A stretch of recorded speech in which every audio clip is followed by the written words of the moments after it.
Hello and welcome back to pleasant parenting, जहाँ पे बातें होती है पेरेंटिंग टिप्स के बारे में एंड मोटिवेशन के बारे में। तो आज हम पेरेंटिंग के बारे में डिस्कस करने जा रहे हैं और आज का टॉपिक है कि बच्चे को जन्म देने से पहले माता पिता को किन बातों के बारे में सोचना चाहिए।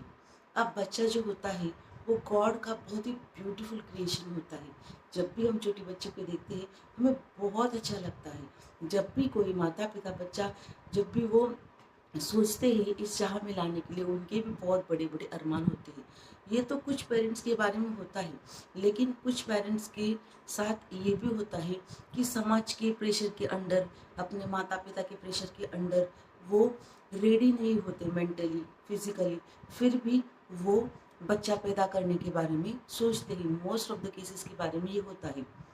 अब होता क्या है कि एज वो मेंटली रेडी नहीं है, तो जब बच्चा आता है इस जहाँ में, तो वो वो सारा दोष उस बच्चे पे डाल देते हैं, या फिर जो भी उनका फ्रस्ट्रेशन है, उनका डिप्रेशन है, उनको जो भी एंगर है वो बच्चे पर निकालना शुरू कर देते हैं। अब देखिए बच्चे का जो माइंड होता है, उनके इमोशन होते हैं, वो बहुत ही कोमल होते हैं। वो बहुत मीन्स वो बस बच्चा यही जानता है कि मुझसे सब प्यार करे। बट होता ये है कि एज वो मेंटली प्रिपेयर होते नहीं, वो उस लायक नहीं होते कि वो उस बच्चे को संभाल सके। और मोस्ट ऑफ द केसेस में यही होता है कि जब भी बच्चा आता है तो सबसे बड़ी जिम्मेदारी तो माँ बाप की ही होती है, क्योंकि मोस्ट ऑफ द टाइम वो दोनों ही उस बच्चे के पास रहने वाले होते हैं। बाकी का लोगों का क्या है, वो तो थोड़ी देर आएंगे, संभालेंगे और चले जाएंगे, लेकिन पेरेंट्स ही उस बच्चे के साथ मोस्ट ऑफ द टाइम यानी दिन रात वही रहते हैं। इसलिए जब तक आप मेंटली प्रिपेयर ना हो, बस किसी के बहकावे में आकर वो डिसीजन ना लो। अब ये तो हुआ बच्चा पैदा करने का डिसीजन लेने के बारे में। अब जब आप डिसीजन लेते हो तो और कुछ चीज़ें होती है जिसको आपने ध्यान में रखना चाहिए कि माँ जो भी सोचती है या जो भी चीज़ें करती है उसका बहुत गहरा असर उसके ब्रेन पे, पेट में पड़ता रहता है। क्योंकि जब भी माँ के पेट में बच्चा होता है, थर्ड वीक से, उनकी प्रेगनेंसी के थर्ड वीक से ही उसकी ब्रेन की डेवलपमेंट शुरू होती है। माँ जो भी करती है या घर वाले जो भी बर्ताव उस माँ के साथ करते हैं, वो सारा वो बच्चा सुन पा रहा होता है, महसूस कर पा रहा होता है। माँ की फीलिंग्स के थ्रू, माँ जो भी सोचती है उसके थ्रू। तो आप जब उस बच्चे को प्लान कर रहे हो तो आपको उसकी, उस माँ के मेंटल फिजिकल सारे हेल्थ के बारे में भी सोचना चाहिए। माँ ने भी खुद का बहुत ज़्यादा ख्याल रखना चाहिए उन 9 महीनों में।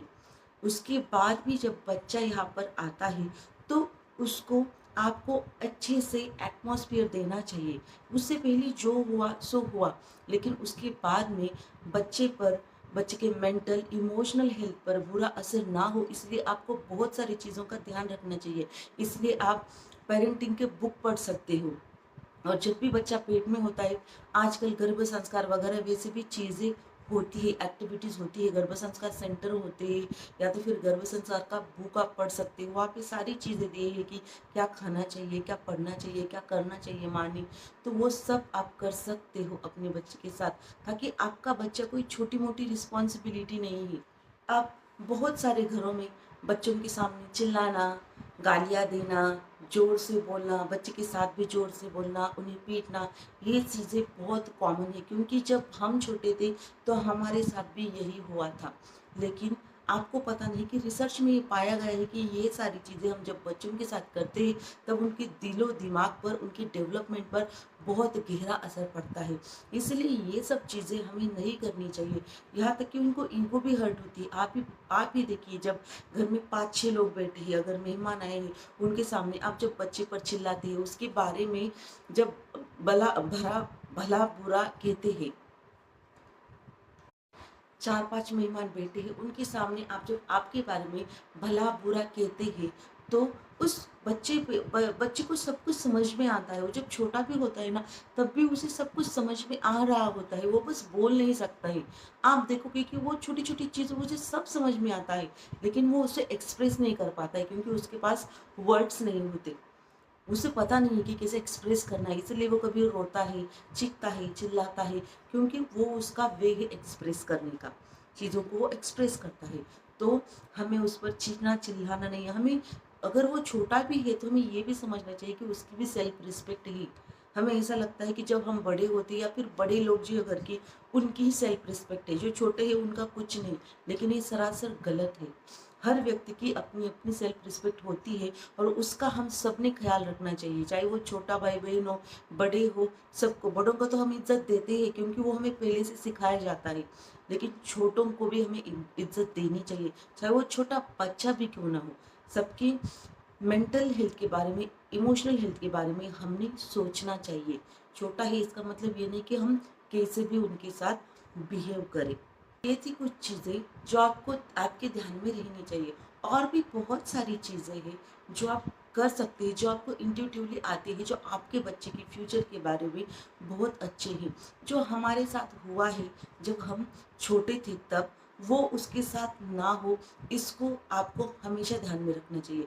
आप इकोनॉमिकल तो बहुत बार सोचते हो कि हमें पैसा नहीं मिला, हमें अच्छे स्कूल में पढ़ाई नहीं मिली, इसलिए हम हमारे बच्चों को सब अच्छा देना चाहते हैं, उसके बारे में हुआ। But what about emotional and mental health? क्या कभी आपने इसके बारे में सोचा है कि उस टाइम पे जब हमारे साथ कोई रूडली बात करता था तब हमें कैसे लगता था? आजकल आप देखोगे कि बहुत सारी जगह में इनर चाइल्ड सेंटर से, ट्रॉमा सेंटर से, वो क्या है कि बचपन में हमारे साथ जो भी बुरा होता है उसे हील किया जाता है। इनर चाइल्ड यानी क्या कि जब हम छोटे थे, जब हमारे साथ जो भी बुरे सदमे हुए हैं, चाहे वो किसी ने हमें डांटा हो, पब्लिकली डांटा हो, सबके सामने डांटा हो, तो उसे हील किया जाता है ताकि हम हल्का फील करें और हम अपनी ज़िंदगी में ग्रो कर पाए। जो अगर हम ये इस एज में समझ रहे हैं तो हमें हमारे बच्चों के सामने ये नहीं होने देना है। उन्हें बहुत ज़्यादा फ्रीडम के साथ और हंसी खुशी के साथ हमें बड़ा करना चाहिए। फ्रीडम इसका मतलब ये नहीं कि आपको डिसिप्लिन नहीं लगाना है, डिसिप्लिन लगाना है, बट जहाँ पे उसको ज़रूरत है वहीं पे आपको डिसिप्लिन लगाना है, वो भी प्यार से, पॉजिटिवली आप बातें समझा सकते हो। इसके उसके लिए चीखने चिल्लाने की ज़रूरत नहीं पड़ती। कभी कभार तो समझ सकते हैं, जहाँ पे ज़रूरत हो वहाँ पे आप ज़रूर करो, जहाँ पे आपके लिमिटेशंस ख़त्म हो रही है, आपका पेशेंस ख़त्म हो गया है, बट हर बार आपको वो चीज़ें करने की ज़रूरत नहीं। तो आज के लिए बस इतना ही। होप सो आपको ये टिप्स अच्छे लगे हो। तो मिलती हूँ आपसे अगले वीडियो में कुछ ऐसे ही नए टिप्स के साथ। तो आपसे लेती हूँ विदाई। Thank you.